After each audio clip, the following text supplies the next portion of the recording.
Hello, everyone. This is Tim. Um, this is book one for June 2020, and I promised you The Angry Book by Theodore Isaac Rubin. Great book. We're living in the time of extreme anger, bitterness, all justified, but we need to learn about it and learn how to deal with it. This book is broken up into two sections: one where it talks about anger, and then the second section where it gives you some solutions. So this week we'll just be talking about anger, what it is, and then next week I'll be dealing with some solutions. I'll go to that part of the book. So let's not waste any more time. Even the saints. I assume the saints were human. I assume you are not a saint. All human beings get angry, and I'm sure that saints did too. Feeling angry is a universal human phenomenon. It is as basic as feeling hungry, lonely, loving, or tired. The capacity to feel angry and to respond in some way to that feeling is in us from birth. Have you ever seen a newborn baby cry and scream and get red with rage? He does so usually in response to some increase in bodily tension or discomfort or frustration, the need for food or relief from the stick of a diaper pen, for example. Of course, adults have their tensions, and these are often born of very intricate, labyrinth-like dynamics. Sometimes the roots lead to feelings of anger are so convoluted and circuitous that it takes enormous skills to discern their original source or fountainhead. But regardless of the reason for or the source of the anger or the relative ease or complexity in perceiving either the anger or its source, everybody gets angry.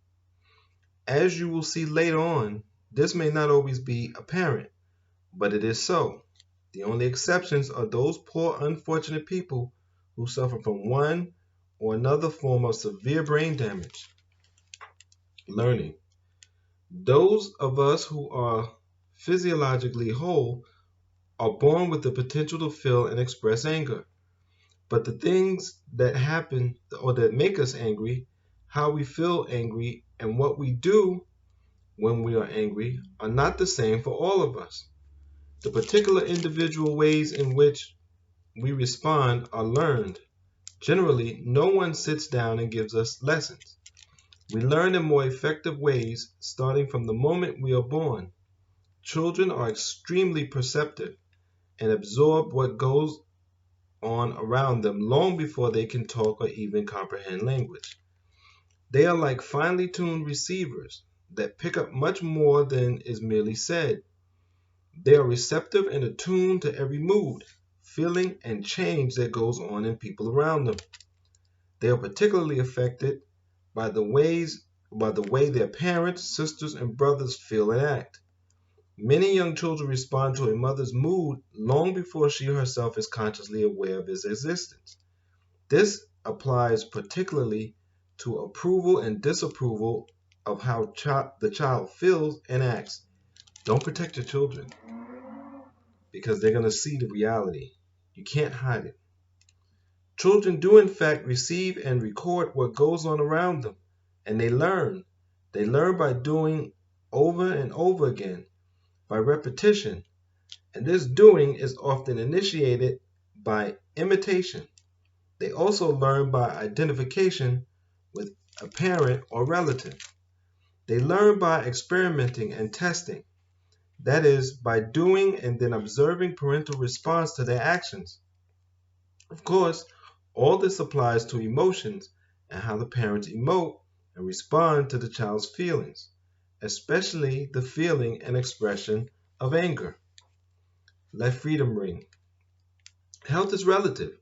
There is no such thing as an absolute state of health or sickness. Everyone's physical, mental, and emotional condition is a combination of both. When health is preponderant, we are fortunate indeed, as we are when emotional climate in which we were brought up, in which we live, and which we provide for our children promotes health. A healthy emotional climate is first one in which all the emotions, especially anger, are given ample play and freedom. This is an atmosphere in which there is no dearth of emotion output or exchange. There is no emotional vacuum, nor does one kind of emotional display exist to the exclusion of others. In this atmosphere, emotional output is appropriate and consistent. In this atmosphere, it is easy to know what people feel. It is especially easy to know when they are angry. This is so because feelings, all kinds, are accepted, and the conveying of how one feels is accepted openly and freely without threat of dire reprisal. In this environment, no feeling or its expression is labeled good or bad. This climate is not designed for the manufacture of saints or sinners. It is meant for human beings who have ordinary emotional responses and the need to express them freely. In this climate, a child readily picks up the prevalence of consistency, openness, and warmth regarding all feelings. In effect, this atmosphere says to the child, it is all right to feel love, and it's all right to feel anger, and it's all right to express love, and it is all right to express anger. Your feelings are welcome here, and we would like to know what they are.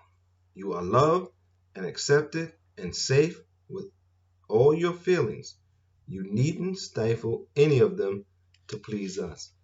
Man, what an atmosphere. Oh, who was raised like that?